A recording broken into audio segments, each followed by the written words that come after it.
자, 오늘은 11번부터 해볼게요. 30회 11번. 공유물의 소수 지분권자, 피고자, 다른 공유자와 협의하지 않고 공유물의 전부 또는 일부를 독점적으로 점유하는 경우 다른 소수 지분권자인 원고가 피고를 상대로 공유물의 인도를 청구하는 사항과 관련하여 옳은 것을 모두 고른 것은, 자, 공유물의 소수 지분권자인 피고가 다른 공유자와 협의하지 않고 공유물의 전부 또는 일부를 독점적으로 점유하는 경우 다른 소수 지분권자인 원고가 피고를 상대로 공유물의 보존 행위로서 공유물의 인도를 청구할 수는 없다. 상황이 지금 어떤 상황이에요? 자, 원고가 있죠. 소를 제기를 했을 거예요. 피고가 있어요.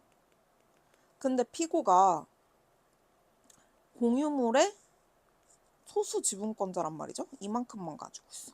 뭐 한 3분의 1 가지고 있다고 칩시다. 그러면은 다른 공유자하고 협의를 안 했어요. 근데 공유물의 전부나 일부를 독점적으로 점유하고 있단 말이죠. 그러면 다른 소수 지분권자의 원고가 피고를 상대로 공유물의 인도를 청구하는 사항과 관련해서 공유물의 소수 지분권자인 피고가 다른 공유자와 협의하지 않고 공유물의 전부나 일부를 독점적으로 점유하고 있죠. 소수 지분권자인 원고, 근데 얘도 소수 지분권자야. 피고를 상대로 공유물의 보존 행위로서 공유물의 인도할 청구를 할 수 있냐는 건데, 소수 지분권자가 소수 지분권자한테 인도 청구는 못해요. 원고도 피고와 마찬가지로 소수 지분권자에 지나지 않으므로 원고가 공유자인 피고를 전면적으로 배제하고 자신만이 단독으로 공유물을 점유하도록 인도해달라고 청구할 권한은 없다. 당연하죠. 이거를 만약에 들어주면 얘가 하고 있는 걸 그대로 얘가 하게 되는 거잖아요. 그러니까 안 되죠. 피고가 다른 공유자를 배제하고 단독 소유자인 것처럼 공유물을 독점하는 것은 위법하므로 피고의 점유는 지분 비율과 무관하게 공유물 전체의 범위에서 위법하다. 이 부분은 내 거야.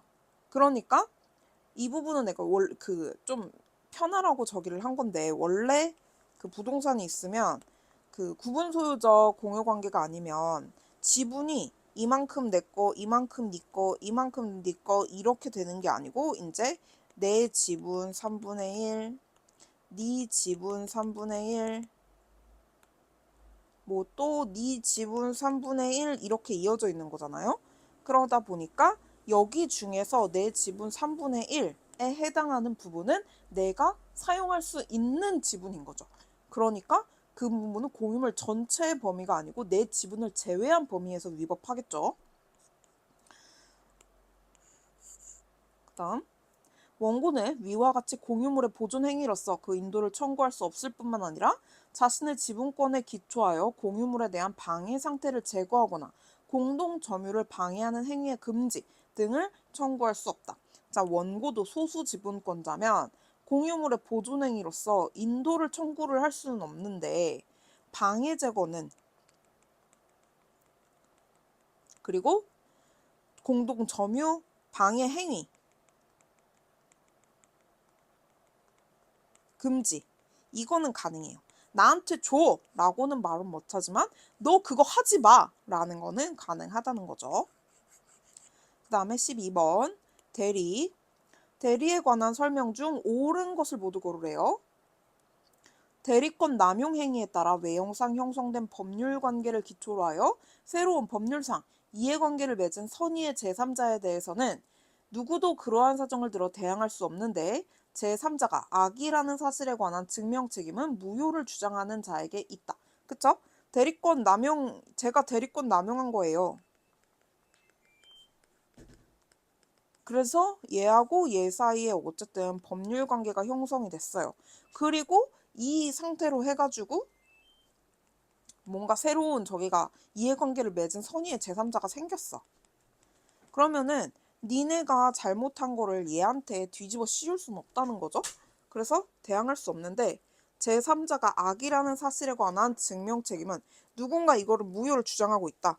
그러면은 무효 주장하는 사람이 얘가 사실 알고 있었어요. 선의의 제3자 아니에요 라고 증명을 해야 된다는 거죠.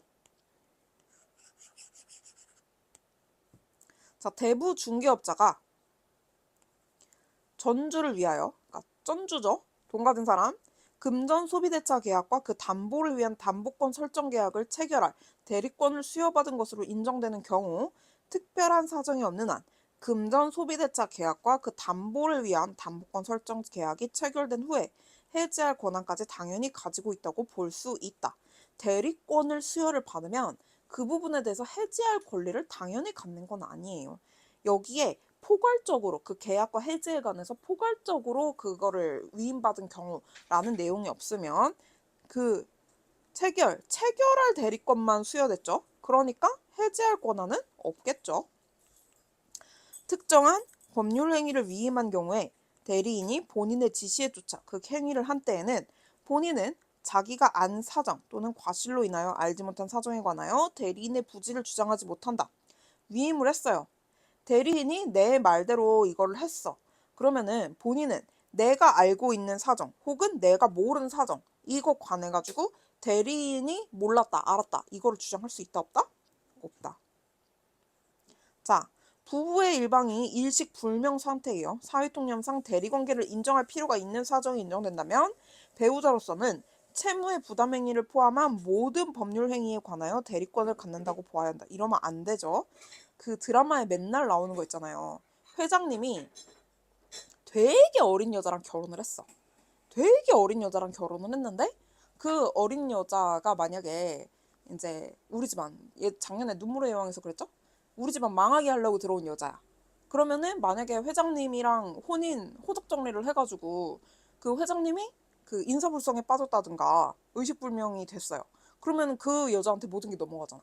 그러면 그 회사에 대한 뭐 주주권이나 뭐 이런 것도 싹 다 넘어가는데 그러면은 그 집안 망하죠? 그러면 안 돼요. 대리권 소멸 후에 표현 대리에 관한 민법 129조는 법정 대리인의 대리권이 소멸된 경우에도 적용된다고 할 것이다. 그쵸? 표현 대리권이 소멸됐는데 소멸된 줄 몰랐어. 그래서 이 사람이 대리권이 있는 줄 알았어. 이런 경우, 이런 거에 표현 대리가 적용이 되는데 당연히 법정 대리인의 대리권에도 이거는 적용이 된다. 이 말이죠. 자, 13번. 다음 설명 중 옳은 것을 모두 고른 것은 인지청구권, 본인의 일신 전속적인 신분 관계상의 권리로서 포기할 수도 없으며 포기하였더라도 그 효력이 발생할 수 없는 것이고 이와 같이 인지청구권의 포기가 허용되지 않는 이상 거기에 실효의 법리가 적용될 여지가 없다. 인지청구권은 약간 저를 아들로 받아들여 주세요 이런 느낌인 거죠. 제가 아들인 걸 확인해 주세요 약간 이런 느낌.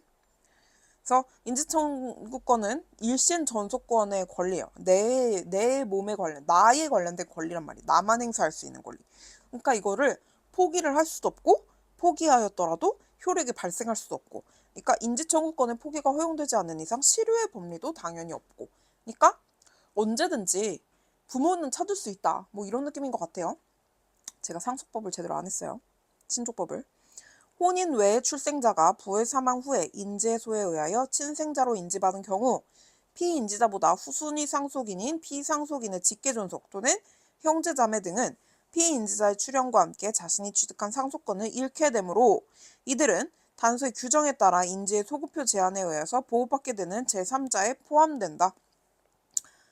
혼인 외의 출생자가 부의 사망 후에 인지소에 의해서 친생자로 인지를 받았어요. 그러면은 이 인지자보다 후순위 상속인인 피상속인의 직계존속 형제자매들은 제3자에 포함되지 않으니 보호받지 못해요. 저 우선순위 상속권자가 있으면 거기에 따라가야지 어쩌겠어요. 우리 아버지가 그렇게 했다는데 그쵸? 민법 865조의 규정에 의하여 이해관계에 있는 제3자가 친생자 관계 부존재 확인을 청구하는 경우 친자 쌍방이 다 생존하고 있는 경우는 친자 쌍방을 피고로 삼아야 하고 친자 중 어느 한 편이 사망하였을 때는 생존자만을 피고로 삼아야 하며 친자가 모두 사망하였을 경우 검사를 상대로 소를 제기할 수 있다. 친생자 관계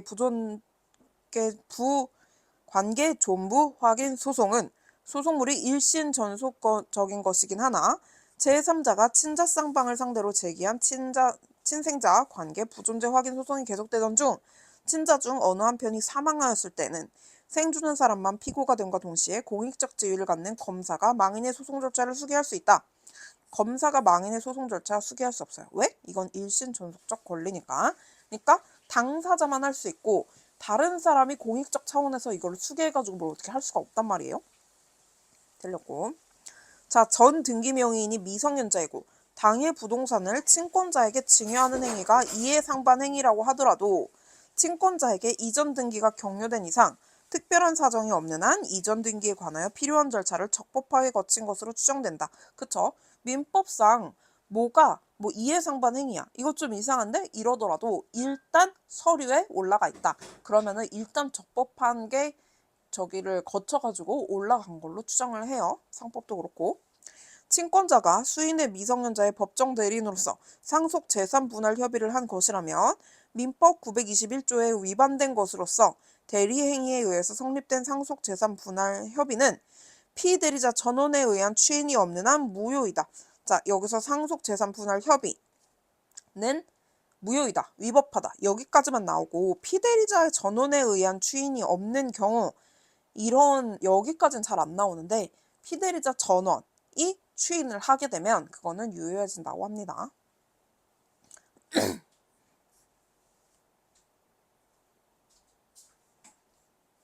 자, 그 다음.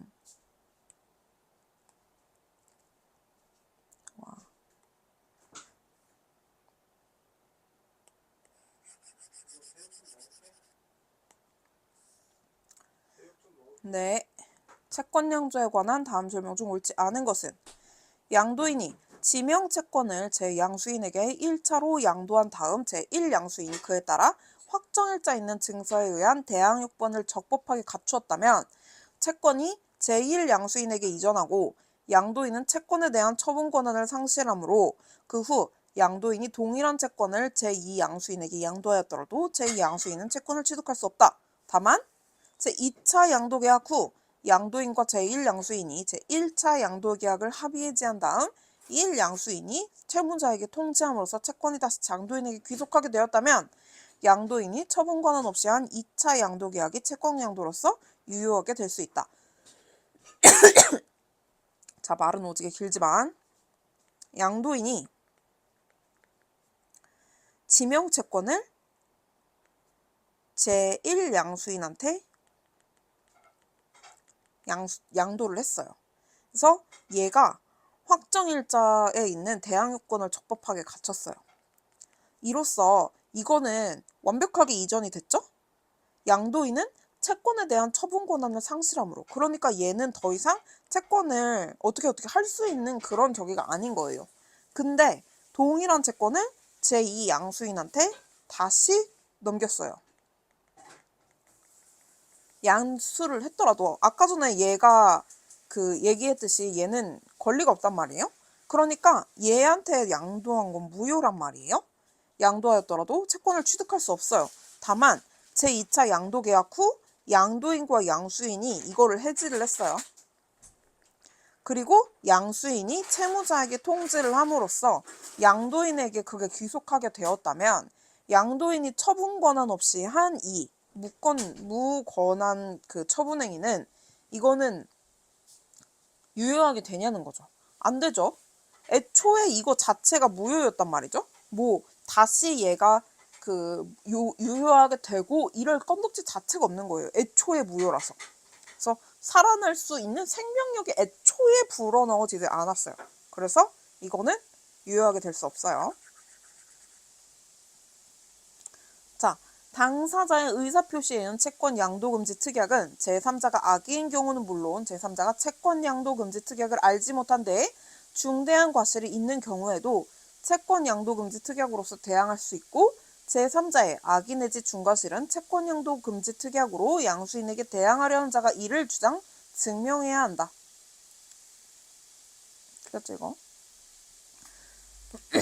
자, 채권 양도금지 특약이 있어요. 그러면은 어쨌든 양도하지 마 라고 특약을 넣은 거잖아요.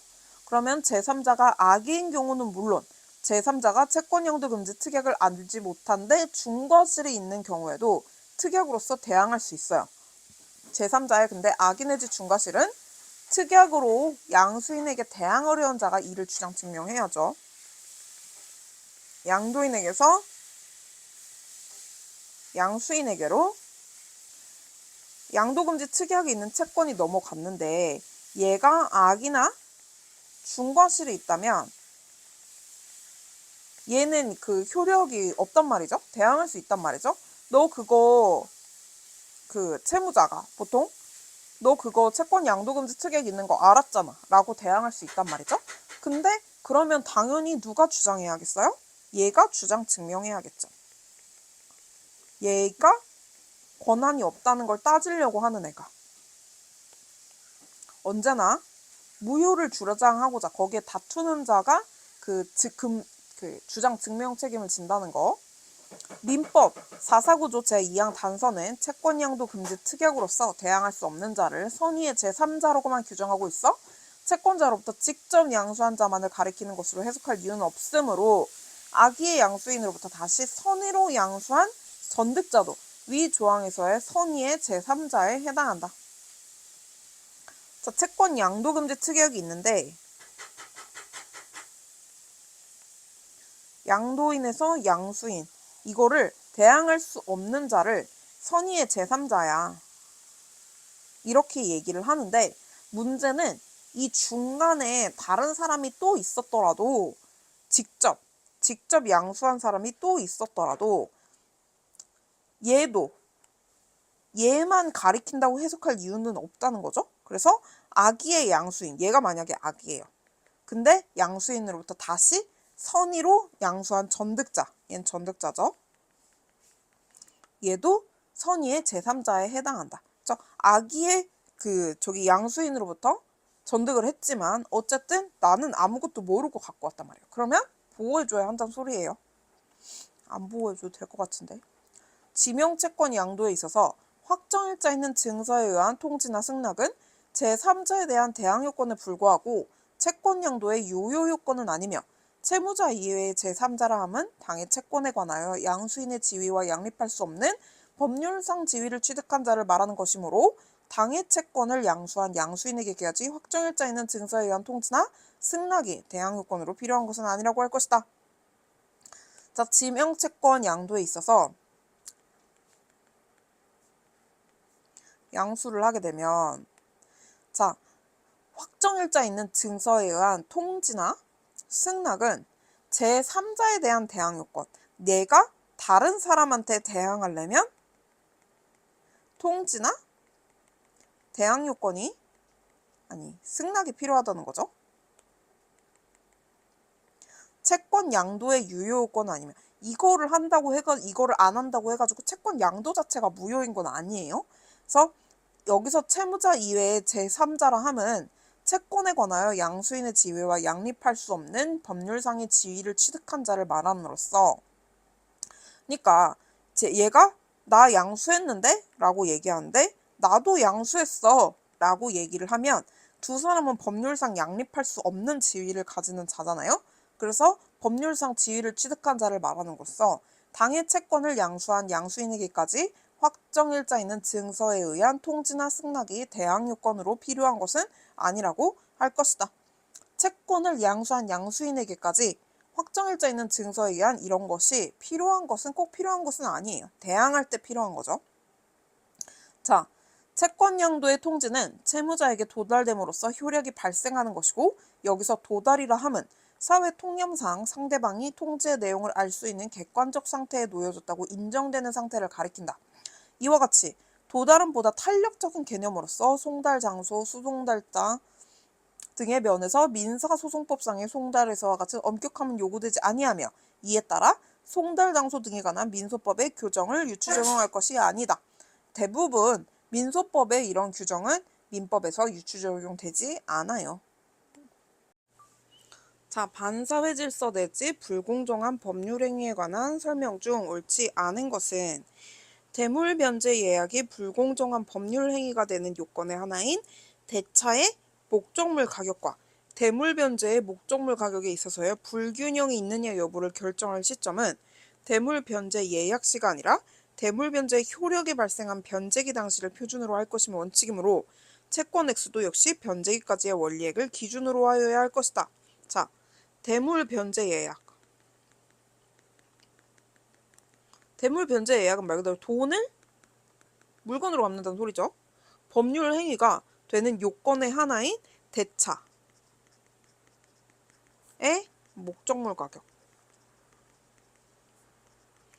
그러니까 빌린 돈이 얼마냐. 대물 변제. 내가 너한테 줄 목적물은 얼마냐. 이거의 불균형을 따져야 된다는 거죠. 이게 이게 불공정한 법률 행위가 되느냐. 그거를 따지려면. 근데 이게 언제 결정할 시점이냐 하면은 예약시가 아니라 효력이 발생할 변제기를 표준으로 하여야 할 것임이 원칙이므로 채권 액수도 역시 변제기까지의 원리액을 기준으로 하여야 할 것이다. 자, 목적물 가격은 변동이 될 수가 있어요. 만약에 소를 키운다고 해봐요. 그럼 송아지 가격하고 다 자란 소하고 당연히 가격이 다를 거잖아요. 그쵸? 계란하고 닭하고 가격이 다를 거잖아요. 그래서 내가 예약 시에는 계란이었어. 변제기엔 닭이 돼. 그러면은 이제 사이즈가 맞춰져. 뭐 약간 이런 느낌인 거죠. 네. 만약에 그게 그 예약 시로 보게 되면 이게 완전히 현저하게 불균형이 있을 수 있는데 그 닭으로 변한 다음에 소로 변한 다음에 이거를 보게 되면 가격이 맞네. 불공정하지 않아. 이렇게 판단하려면 변제기로 봐야 되고 변제기의 목적물 가격과 채권 액수도 변제기의 원리액을 기준으로 따져야 된다는 거죠. 그러니까 무조건 기준은 변제기로. 자, 도박 채무의 변제를 위해 채무자로부터 부동산의 처분을 위임받은 채권자가 부동산을 제3자에게 매도한 경우 도박 채무 부담행위 및 그 변제 약정이 선량한 풍속 기타 사회질서에 위반되려 무효이므로 그 무효는 변제 약정의 이행행위에 해당하는 위 부동산을 제3자에게 처분한 대금으로 도박 채무 변제에 충당한 부분뿐만 아니라 위 변제 약정의 이행행위에 직접 해당하지 아니하는 부동산 부분에 관한 대리권을 도박 채권자에게 승유한 행위 부분까지 무효이다. 도박을 했어요. 근데 도박을 하는데 이제 도박을 하면서 빚을 졌단 말이죠. 도박 자체가 불법이잖아요. 그래서 불법이 있고 합법이 있는데 정확하게 뭐가 불법이고 뭐가 합법인지는 모르겠어요. 어디부터 불법이고 어디부터 합법인지. 일단 강원랜드나 이런 카지노는 합법인 거죠. 알게 뭐야. 근데 그 도박 빚을 졌어요. 그러니까 채무자가 있겠죠. 돈 빌려준 채권자가 있을 거고요. 근데 채무자가 빚을 갚겠다고 부동산을 저기를 가지고 왔어요. 집문서를 가지고 왔어. 땅 문서를 가지고 왔어. 그리고 채권자한테 이거 주고 위임장까지 줄 테니까 네가 알아서 팔아 라고 했어요. 그리고 채권자는 이 부동산을 가지고 다른 사람한테 매도를 했죠. 위임 받아가지고 매도를 했잖아요.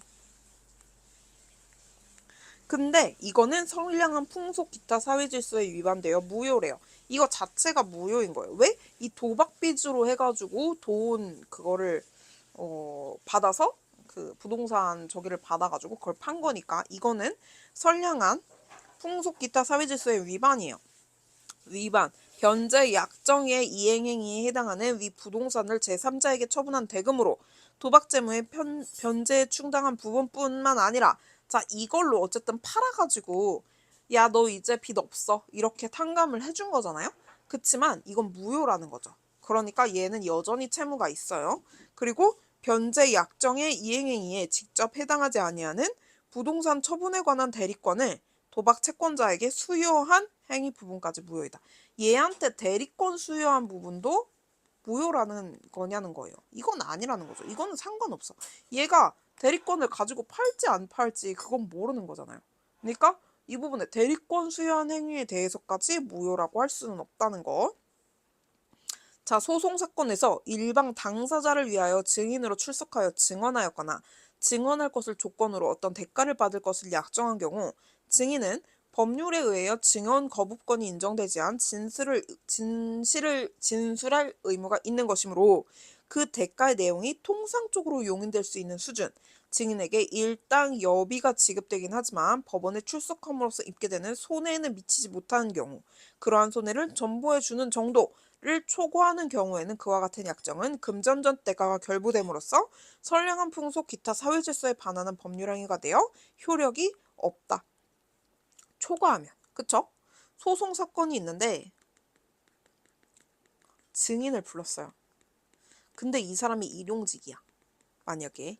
그리고 하루에 버는 돈이 10만 원이래요. 지금 이거보다 많죠? 어쨌든 증인으로 출석을 해서 증언을 하면 10만 원 정도까지는 보전을 해줄 수 있어요. 왜냐면 이 사람은 일을 빼고 오는 거니까. 그런 거 정도는 얼마든지 해줄 수 있는 거잖아요. 근데 여기다가 초과해서 와서 해주시면 제가 100만 원 드릴게요. 이렇게 하면 이거는 금전전 대가가 결부된 거잖아요. 그러니까 여기에 정말 순수하게 와서 증언해 주세요. 이런 의도로 한 건지 아니면은 이 부분에 대해서 위증해 주세요. 이런 얘기가 들어간 건지 알 수 없는 금전적 대가가 결부된 선량한 풍속 기타 사회질서에 반하는 법률 행위가 돼서 효과가 없다는 거죠. 그러니까 증인으로 서도 그거를 이제 인정받고 싶으면 돈을 엄청 받으면 안 돼요. 돈 받고 증언하는 거는 이제 불법이라는 거죠. 자, 금전 소비대차 계약과 함께 이자의 약정을 하는 경우 양쪽 당사자 사이의 경제력의 차이로 인하여 이유를 당시의 경제적 사회적 여건에 비추어 사회 통념상 허용되는 한도를 초과하여 현저하게 고율로 정하였다면 그와 같이 허용할 수 있는 한도를 초과하는 부분의 이자 약정은 대주가 그의 우월한 지위를 이용하여 부당한 이득을 얻고 차주에게 과도한 반대급부 또는 기타의 부당한 부담을 지우는 것이므로 법률행위 무효입니다. 이거 그거죠. 사채. 양쪽 당사자 사이의 경제력을 차이로 너 내가 돈 안 빌려주면 어차피 빌릴 데도 없잖아. 너 어차피 은행에서도 안 받아주잖아. 막 이렇게 해가지고 사회 통념상 허용되는 한도를 초과하여 현저하게 고율로 예전에 지금 아마 33%인가? 그랬던 것 같은데 예전에 막 사채 막 난리 나고 막 이랬을 때 이율이 66%인가? 그랬던 걸로 알고 있어요. 66% 이율이면 이거는 돈을 빌리라는 거야. 목숨을 저기 하라는 거야. 어쨌든 간에. 그래가지고 사회 통념상 허용되는 한도가 만약에 30%다. 근데 66%로 저기를 했다. 그러면은 대주는 돈 빌려주는 사람은 우월한 지위를 이용하여 부당한 이득 최소 지금 여기서 36%가 추가된 거니까 이만큼의 부당한 이득을 얻고 차주에게는 반대급부 또는 기타의 부당한 부담을 지우는 것이므로 선량한 사회 질서에 위반한 사항을 내용으로 하는 것으로서 이거는 무효예요. 그쵸? 제3자가 피상속인으로부터 토지를 전전 매수하였다는 사실을 알면서도 그 정을 모르는 상속인을 기망하여 결과적으로 그로 하여금 토지를 이중 매도하게 하였다면 매수인의 적극적인 기망행위에 이루어진 상속인과 사이의 토지에 관한 양도계약은 반사회적 법률 행위로서 무효이다. 자, 제3자가 상속인이 있고 이렇게 써야겠다. 피상속인이 있고 상속인이 있을 거 아니에요. 피상속인으로부터 전전 매수 하였다는 사실을 알면서도 그 사정을 모르는 상속인을 기망하여 결국 얘가 이거를 토지를 이미 팔았어요. 근데 얘가 그걸 몰랐어. 그래가지고 다른 사람한테 또 팔았어. 이중매도 하게 한 거죠. 누가? 제3자가. 흑마법사. 그러면은 그 매수인의 적극적인 기망행위에 의해서 이루어진 상속인과 사이의 토지에 관한 양도계약은 반사회적 법률행위로서 무효이다. 결국 이거는 무효가 된다는 거죠.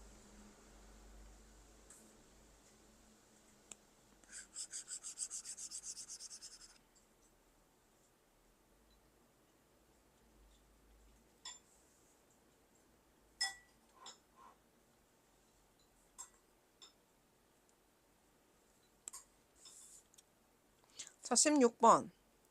상속 회복 청구에 관한 다음 설명 중 가장 옳지 않은 것은 포괄적 유증을 받은 자도 상속 회복 청구를 할 수 있죠. 상속 회복 청구의 소에 있어서 상대방이 되는 참칭 상속이라 함은 재산 상속인 것을 실력해 하는 외관을 갖추고 있는 자나 상속인이라고 참칭하여 상속 재산의 전부 또는 일부를 점유하는 자 등을 가리키는 것임으로써 오인될 만한 외관을 갖추고 있지 않거나 상속 재산을 점유하고 있지도 않은 자가 내가 상속인이야 라는 주장만을 하였다고 해서 상속 회복 청구의 소에서 말하는 참칭 상속인이라고 할 수는 없다는 거죠. 참칭 상속인은 뭐예요? 와, 제가 누가 봐도 상속인 같은데 이런 무언가를 가지고 있어야 참칭 상속인이에요. 근데 뭐 상속인으로서 외관을 가지고 있지도 않아.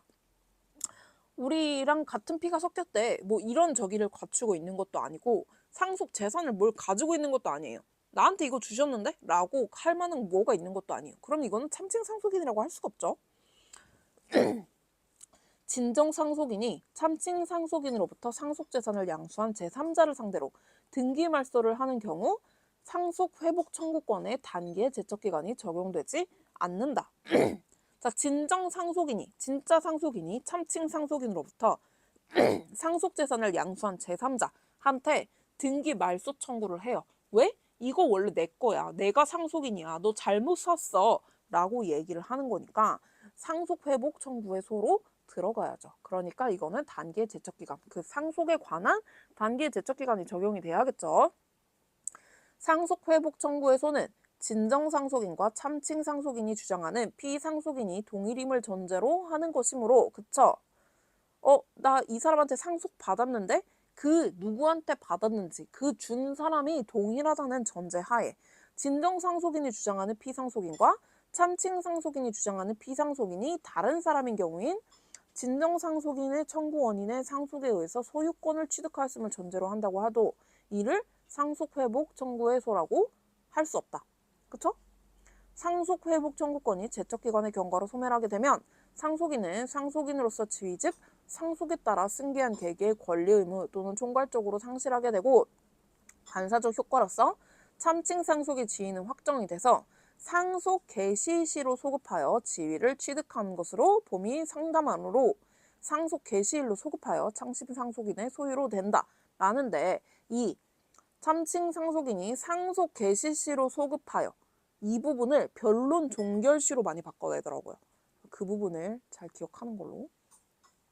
17번 계약의 해제에 관한 다음 설명 중 옳지 않은 것은 매매계약의 일방 당사자가 사망했어요. 그에게 여러 명의 상속인이 있는 경우 상속인들이 위 계약을 해제하려면 상대방과 사이에 다른 내용이 특약이 있다는 등의 특별한 사정이 없는 한 상속인 전원이 해제의 의사표시를 하여야 한다. 상속 같은 경우에는 내가 아빠가 있고 만약에 아들이 셋이 있어요. 그러면은 아빠의 의무랑 권리가 3분의 1로 찢어졌다고 생각하면 돼요.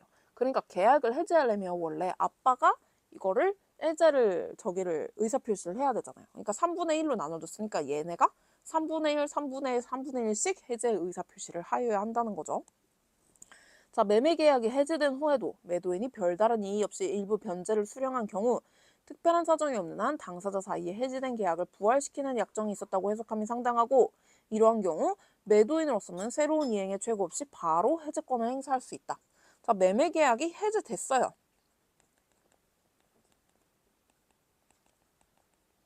합의해서 해제를 했어요. 근데 매도인이 별다른 이의를 제기하지 않고 매수인이 준 돈 일부를 수령을 했어요. 해제했으면 이제 돈 받을 저기 건덕지도 없는 거잖아. 근데 수령을 했어요. 그러면은 얘네들이 계약을 부활했구나. 계약을 부활하기로 하는 특별한 약정이 있었구나.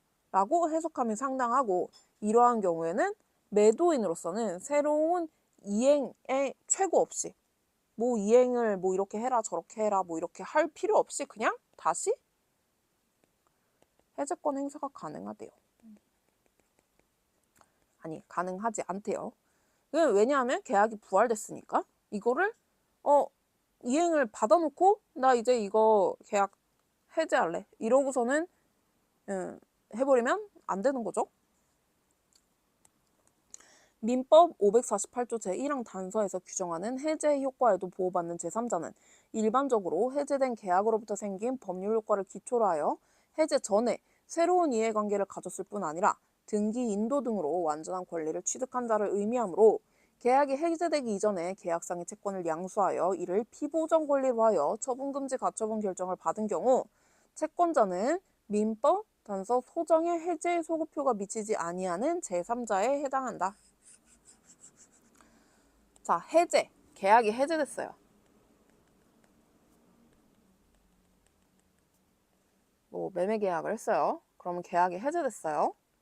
그러면은 여기에서 보호받는 제3자는 이 계약을 통해 가지고 이 계약에서 위에 생긴 법률 효과를 기초로 해 가지고 이해관계를 가지고 등기, 인도 등의 완전한 권리를 취득한 자를 의미하므로 그쵸? 의미하므로 계약이 해제되기 이전에 계약상의 채권을 양수하여 이를 피보전 권리로 하여 처분금지 가처분을 받은 경우 자, 등기, 인도 이런 애들은 맞아요. 이해관계 있는 제3자. 근데 여기서 맨날 나오는 함정 뭐야? 양수. 양수인은 제3자가 아니다. 그래서 미치지 아니하는 제3자에 해당하지 않습니다. 맨날 나오는 거. 자, 계약 해제의 효과로서 원상 회복 의무를 규정하는 민법 제548조 제1항 본문은 부당이득에 관한 특별 규정의 성격을 가지는 것으로서 이익 반환의 범위는 이익의 현존 여부나 청구인의 선의하기를 불문하고 특단의 사유가 없는 한 받은 이익의 전부이다. 자, 원상 회복. 내가 계약을 했어요. 매도를 하고 매수를 했어. 그러면은 계약이 해제됐다. 그러면은 원상 회복이 돼야 되죠? 나는 받은 돈이 있으면 돌려줘야 되고 얘는 받은 물건이 있으면 돌려줘야 되고 그쵸? 부당이득이니까 특별 규정의 성격을 가짐으로써 이익 반환의 범위는 이익 현존 여부, 청구인의 선의 악의 이딴 거 필요 없이 무조건 전부 다 돌려줘야 된다는 거예요. 나 그거 네가 준 돈 썼는데? 이렇게 해가지고 뭐 어쩌라고 그쵸? 준 돈은 다 줘야지 그쵸? 계약의 해제로 인한 원상 회복 청구권에 대해서 해제자가 해제의 원인이 된 채무불이행에 관하여 원인의 일부를 제공하였다는 등의 사유를 내세워 신의칙 또는 공평의 원칙에 기하여 일반적으로 손해배상에 있어서 과실상계에 준하여 권리의 내용이 제한될 수 있다고 하는 것은 허용되지 않는다. 자, 계약이 해제가 됐어요. 자, 원상 회복 청구를 해야죠. 그래서 해제자가 내가 해제했어. 해자의 원인이 된 왜? 네가 채무 불이행을 했잖아. 불이행에 관해서. 근데 문제는 네가 원인의 일부 제공했잖아 등의 사유를 내세워 신의칙 또는 공평의 원칙에 기하여 일반적으로 손해배상에 있어서의 과실상계에 준하여 권리의 내용이 제한될 수 있다고 하는 것은 허용되지 않는다. 손해배상 하는데 과실상계 할 수 있다 없다? 권리의 내용이 제한될 수 있다 없다? 없다. 허용되지 않는다. 자, 물권적 청구권에 관한 설명 중 옳지 않은 것은 토지의 매수인이 아직 소유권 이전 등기를 격려받지 아니하였다 하더라도 매매계약의 이행으로서 토지를 인도받은 때에는 매매계약의 효력으로서 이를 점유 사용할 권리가 생기게 되는 것으로 보아야 하고 매수인으로부터 위 토지를 다시 매수한 자는 위와 같은 토지의 점유 사용권을 취득한 것으로 봄이 상당하므로 매도인은 매수인으로부터 다시 위 토지를 매수한 자에 대해서 토지 소유권에 기한 물권적 청구권을 행사하거나 점유 사용을 법률상 원인 없는 이익이라고 해서 부당이득 반환을 청구를 할 수 없다. 자, 매도인이 있고 매수인이 있어요. 매도인이 부동산을 팔았어요. 근데 소유권 이전 등기를 아직 안 했어. 근데 매매 계약의 이행으로 토지는 내가 가져왔어요. 인도를 받았다. 그러면은 이제 점유 사용할 권리가 생겼다고 보는 거죠. 그래서 매수인으로부터 얘가 다시 또 매수를 했어요. 매수한 자는 위와 같은 토지의 점유 사용 이 권리를 취득한 것으로 봄이 상당하니까 얘도 권리가 있는 거죠. 점유 사용권을. 그러니까 매도인은 매수인으로부터 다시 이거를 산 사람한테 대해서 야, 너 이거 네 거 아니잖아 라고 점유 사용을 이거를 법률상 원인 없는 이익이다. 부당이득 반환 청구를 한다거나 혹은 물권적 청구권, 뭐 방해배제 청구권이나 소유권 이전 등기 청구권이야 뭐 이런 거겠죠? 그런 거를 행사한다거나 할 수 있다 없다? 없다.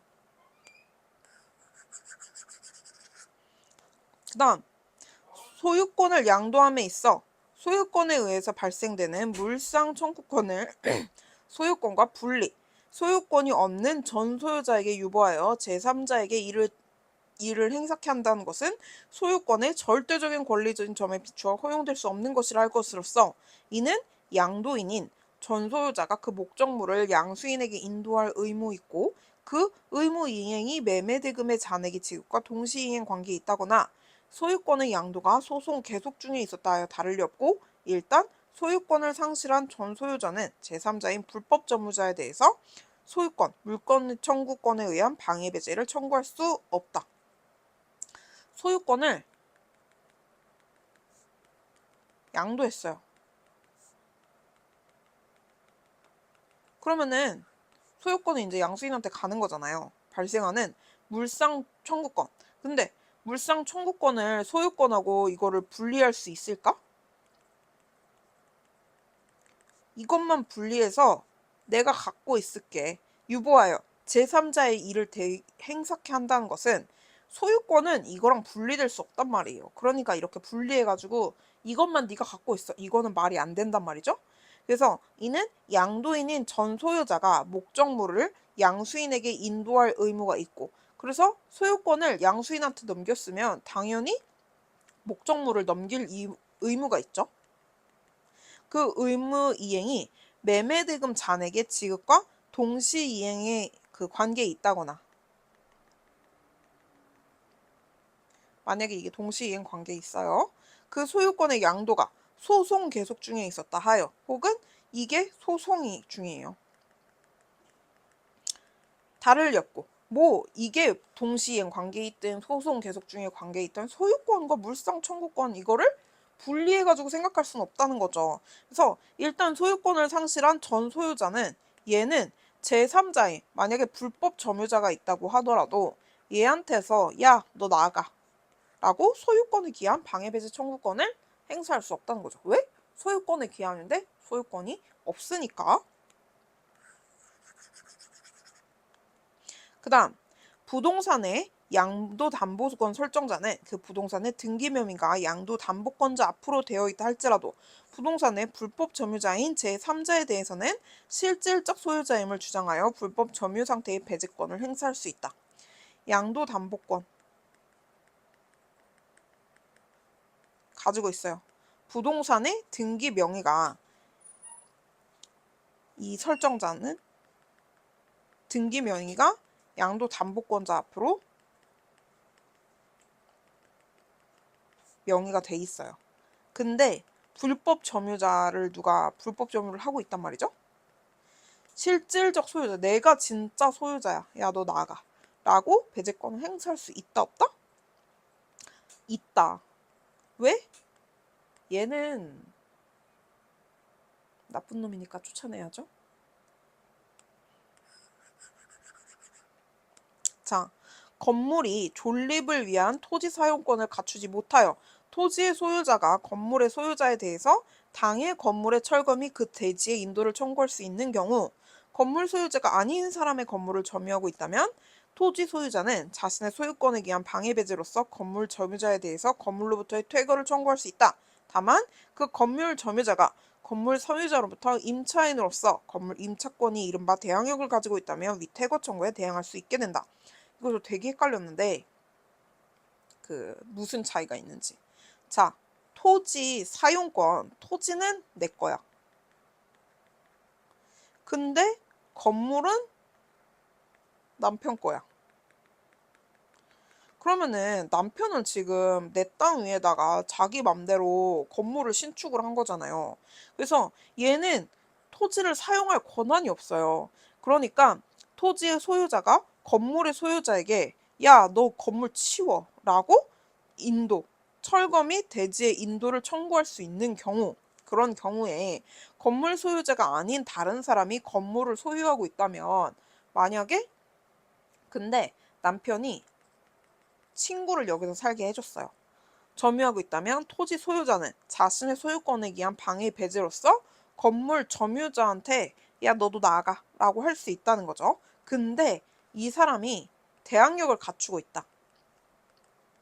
그래서 가지고 있다면 위 퇴거 청구에 저 대항력 가지고 있는데요 라고 대항할 수 있느냐라는 건데 안 된다는 거예요. 왜냐하면 애초에 토지를 사용을 하는 것 자체가 불가능하니까 거기에 뭐 임차권이 있든 뭐가 있든 아무런 상관이 없어요. 그냥 다 나가야 돼. 자, 말소 등기에 가름하여 허용되는 진정명의 회복을 원인으로 한 소유권 이전 등기 청구권과 무효 등기의 말소 청구권은 어느 것이나 진정한 소유자의 등기 명의를 회복하기 위한 것으로서 실질적으로 그 목적이 동일하고 청구권 모두 소유권에 기한 방해 배제 청구로서 법정 근거와 성질이 동일하다. 이것도 2차에 되게 많이 나오는 그 판례예요. 말소 등기.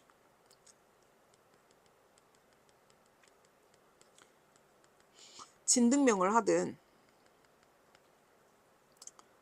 짐등명을 하든 소유권 이전 청구권, 무효 등기의 말소 등기, 말소 청구권을 하든 둘 다 등기 명의를 회복하기 위한 것으로 목적이 동일하고 결국 방해배제 청구권, 214조 방해배제 청구권으로서 법적 근거, 성질, 청구 취지 다 동일하다는 거죠. 그렇기 때문에 얘로 한번 까였으면 이거 기판력 때문에 얘 다시 저기 못해요.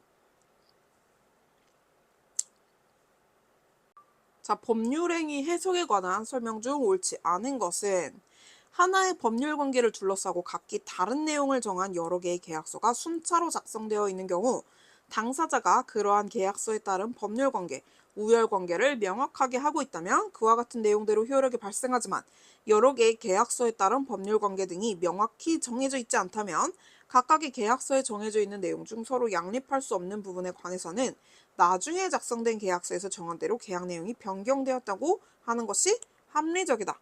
자, 법률 관계가 있어요. 만약에 집을 매수하는 집 매매 계약서가 있어요. 각기 다른 내용을 정한 여러 개의 계약서가 순차로 되어 있어. 만약 1억이었다가 2억이었다가 3억이었다 이렇게 올라갔는데 이건 1월에 작성됐고 이건 2월에 작성됐고 이건 3월에 작성됐어요. 그럼 당사자가 그러한 계약서에 따른 법률관계나 우열관계를 명확하게 정하고 있다면 앞에 거 싹 다 무효로 한다 뭐 이런 게 들어가 있어. 그러면은 이게 맞는 거잖아요. 그대로 효력이 발생하지만 여러 개의 계약서가 있는데 법률관계 등이 명확하게 정해져 있지 않아요. 그러면은 그런 뭐 앞에 거는 무효로 한다 1월 거는 무효로 한다 뭐 이런 게 전혀 없어요. 그런 경우에는 맨 마지막에 작성된 계약서대로 하는 게 정확하다는 거죠. 그거를 이제 법률관계로 하기로 계약을 내용으로 변경을 했다고 봐야 된다는 거죠. 자, 계약의 합의해지는 계속적 채권 채무관계에서 당사자가 이미 체결한 계약의 효력을 장래에 향하여 소멸시킬 것을 내용으로 하는 계약으로서 이를 인정하기 위해서는 계약이 성립하는 경우와 마찬가지로 기존 계약의 효력을 장래에 향해서 소멸시키기로 하는 내용의 청약과 승낙이라는 서로 대립하는 의사표시가 합치될 것을 요건으로 한다. 이와 같은 합의가 성립하기 위해서는 쌍방 당사자의 표시행위에 나타난 의사의 내용이 객관적으로 일치하여야 하지만 계약 당사자 일방이 계약 해지에 관한 조건을 제시한 경우 조건에 관한 합의까지 이루어질 필요는 없다. 되게 비슷한 판례 있어가지고 그거 가지고 지금 페이크 치는 건데 자, 합의 해지 계약이잖아요. 합의 해지. 심지어 여기서 새로운 계약이라고 얘기를 해줬어요. 새로운 계약이면 당연히 추후에 이런 성립한 경우와 마찬가지로 기론계약의 효력이 장래를 향해서 소멸시키기로 하는 그 청약과 승낙이란 말이죠. 그러니까 우리 해지하자라고 청약하는 사람이 있어야 되고 오케이 콜 하고 승낙하는 사람이 있어야 돼요. 그래서 얘네들이 합의가 성립을 해야 된단 말이에요.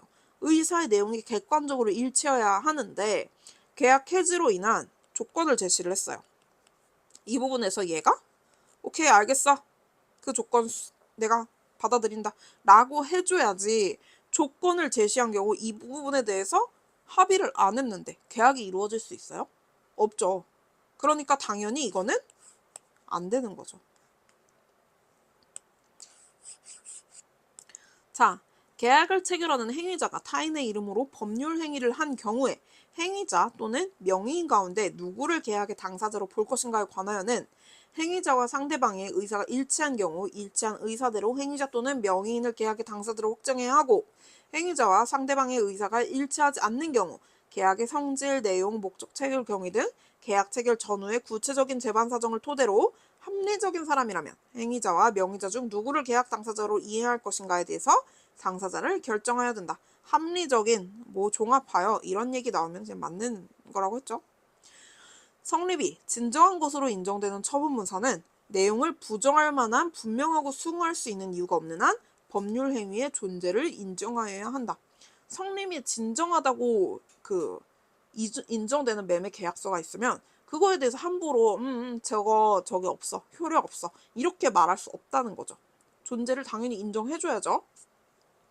계약이 성립하기 위해서는 당사자 사이에 의사의 합치가 있을 것이 요구되는데 당연히 계약도 청약과 승낙이 있어야 돼요. 이러한 의사의 합치는 당해 계약의 내용을 이루는 모든 사항에 관하여 있어야 하는 것은 아니고 본질적 사항이나 중요 사항에 관하여 구체적으로 의사의 합치가 있거나 장래 구체적으로 특정할 수 있는 기준과 방법 등에 관한 합의가 있으면 된다. 따라서 당사자 사이에 체결된 계약과 이에 따라 장래 체결할 본계약을 구별하고자 하는 의사가 명확하거나 일정한 형식을 갖춘 본계약 체결이 별도로 요구되는 경우 등의 특별한 사정이 없다면 매매계약이 성립하였다고 보기에 충분한 합의가 있었음에도 법원이 매매계약 성립을 부정하고 별도의 본계약이 체결되어야 하는 매매계약에 불과하다고 단정할 것은 아니다. 자, 계약이 성립하기 위해서는 청약하고 승낙이 있어야 돼요. 근데 청약을 하는데 의사의 합치는 계약을 이루는 모든 사항에 관해서 이루어지는 건 아니고 본질적 사항, 중요 사항, 구체적으로 혹은 장래 구체적으로 특정할 수 있는 기준과 방법. 만약에 너 부동산 상가를 빌려주면서 너 매출이 월 매출이 500만 원 이상 되면 그때부터 내가 월세 100만 원씩 받을게. 매출이 너 1000만 원이 되면 나 월세 그때부터 300만 원씩 받을게. 이런 계약이 있을 수도 있단 말이에요. 이건 장래 구체적으로 특정할 수 있는 기준하고 방법 등이 제시가 합의가 되어 있는 거잖아요. 따라서 당사자 사이에 체결된 계약, 이에 따라 장래 체결할 본계약, 구별하고자 하는 의사가 명확하거나 그러면은 이것도 계약 따로, 이것도 계약 따로 이렇게 얘기할 수도 있단 말이죠. 이런 경우 특별한 사정이 없다면 매매 계약이 성립하기에 보기에 충분한 합의가 있었음에도 매매 계약 성립을 부정하고 니네 한 거 계약 아니고 예약이야 라고 단정할 필요는 없다는 거죠. 법원이. 아니 우리가 했다는데 왜 네가 난리야? 이렇게 할 거라는 거죠. 자, 부동산 실권리자 명의 등기에 관한 법률, 시행 후에 이루어진 명의신탁에 관한 다음 설명 중 옳지 않은 것. 부실법은 그 이후에 이루어진 명의신탁은 일단 무효잖아요? 근데 부동산 실명법은 부동산 등기제도를 악용한 투기 탈세, 탈법행위 등 반사회적 행위를 방지하는 것 등을 목적으로 제정되었으므로 위 법률에 위반되어 무효인 명의신탁에 기하여 타인 명의의 등기가 맞춰졌다면 불법 원인급여에 해당한다. 무조건 불법 원인급여라고 할 수는 없다는 거죠. 불법한 원인으로 쟤한테 이 토지를 준 거야 라고 무조건 단정할 수는 없다는 거예요. 이른바 3자간 등기 명의신탁의 경우 명의신탁 약정과 그에 의한 등기가 무효로 되고 그 결과 명의신탁된 부동산은 여전히 매도인의 소유이므로 매도인은 명의수탁자에게 무효인 그 등기의 말소를 구할 수 있게 되고 매도인과 명의신탁자 사이의 매매계약은 여전히 유효하므로 명의신탁자는 매도인에 대해서 매매계약에 기한 소유권 이전 등기를 청구할 수 있고 소유권 이전 등기 청구권을 보존하기 위해서 매도인을 대위하여 명의수탁자에게 무효인 그 등기의 명의를 말소를 구할 수도 있다. 자, 3자간 등기 명의신탁. 신탁자가 있어요. 수탁자가 있죠.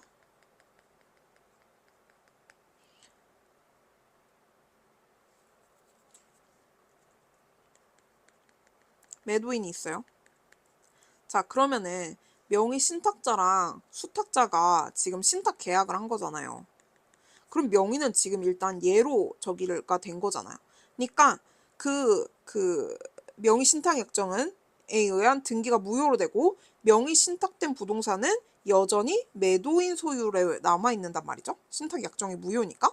매도인은 명의수탁자에게 무효인 그 명의 등기의 말소를 구할 수 있게 되고 야, 이거 등기 당장 말소해 라고 구할 수 있게 되고 매도인과 명의신탁자 사이의 계약은 여전히 유효하단 말이죠.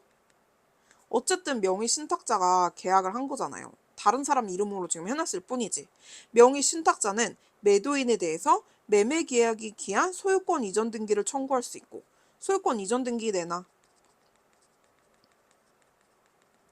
그 소유권 이전 등기 청구권을 보존하기 위해서 매도인을 대위해서 명의수탁자에게 등기를 이거를 이렇게 구할 수도 있다는 거죠. 자, 그러니까 저희 엄마가 제 남편한테 반대로 하죠. 엄마가 남편한테 땅을 팔았어요. 근데 남편은 이미 부동산이 있어. 그래서 제 명의로 이거를 하기로 신탁 약정을 한 거예요. 이건 무효란 말이에요. 이거는 남편 이름으로 소유권이 들어가야 돼요. 그쵸? 근데 제 명의로 맞춰졌단 말이에요. 엄마가 열받아서 저한테 야, 너 소유권 이전 등기 당장 말소해 라고 청구를 할 수 있고 근데 남편이랑 엄마랑 계약한 건 사실이잖아요. 그러니까 남편이 저희 엄마한테 소유권 이전은 해주시죠 라고 얘기할 수 있고 남편이 엄마를 대위해서 아씨 소유권 이전 등기 말소 청구해. 그래야 내가 소유권 갖고 오지 라고 얘기를 할 수도 있다는 거죠. 자, 양자간 등기 명의신탁에서 명의수탁자가 신탁 부동산을 처분하여 제3취득자가 유효하게 소유권을 취득하고 이로써 명의신탁자가 신탁 부동산에 대한 소유권을 상실하였다면 명의신탁자의 소유권에 기한 물권적 청구권, 즉 소유권 말소 등기 청구권이나 진정 명의 회복을 원인으로 한 소유권 이전 등기 청구권도 더 이상 그 존재 자체가 인정되지 않지만 명의수탁자가 우연히 신탁 부동산의 소유권을 다시 취득하면 물권적 청구권도 인정되게 된다. 자, 양자간 등기 명의 신탁에서 신탁자가 있고 수탁자가 있죠.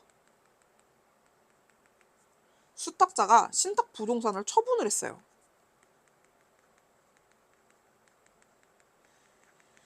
그래서 유효하게 소유권을 취득을 했어요. 이로써 명의 신탁자가 얘는 그냥 눈 뜨고 그 부동산을 그 소유권이 없어진 거잖아요. 명의 신탁자의 소유권에 기한 물권적 청구권, 즉 소유권 말소 등기 청구권이나 진정 명의 회복을 원인으로 한 소유권 이전 등기 청구권도 존재 자체가 당연히 인정되지 않겠지만 수탁자가 우연히 신탁 부동산에 대해서 소유권을 다시 취득을 했어요.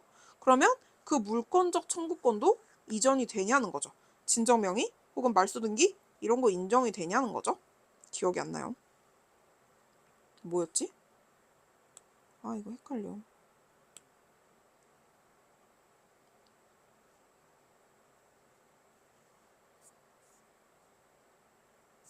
안 된대요. 자, 더 이상 존재 자체가 인정되지 않고 명의 수탁자가 우연히 신탁부동산의 소유권을 다시 취득하였다고 하더라도 신탁자가 신탁부동산의 소유권을 상실한 사실에는 변함이 없으므로 여전히 물권적 청구권은 그 존재 자체가 인정되지 않는다. 그쵸? 이게 명의 신탁자가 이 소유권을 가지고 있다는 거는 얘랑 대내 관계에서 어쨌든 가지고 있었던 거잖아요. 근데 수탁자가 팔아버림으로 인해서 이 대내 관계가 끊어졌어요. 그래가지고 더 이상 소유권을 가질 수가 없게 된 거예요. 아무도 내가 그 소유권을 원래 소유권자였다는 걸 몰라. 그러니까 수탁자가 다시 소유권을 회복했다고 해도 이 대내 관계가 회복되는 건 아니기 때문에 소유권도 회복되지 않아요. 그래서 물권적 청구권도 가지고 올 수 없다는 거죠. 자, 이른바 계약 명의 신탁을 맺고 명의 수탁자가 당사자가 되어 명의 신탁 액정을 알지 못하는 소유자와 부동산에 관한 매매 계약을 체결한 뒤 수탁자 명의로 소유권 이전 등기를 마친 경우 명의 수탁자는 명의 신탁자에 대하여 부당이득 반환 의무를 부담하게 되는데 이때 명의 수탁자는 당해 부동산 자체를 부당이득으로 반환해야 한다.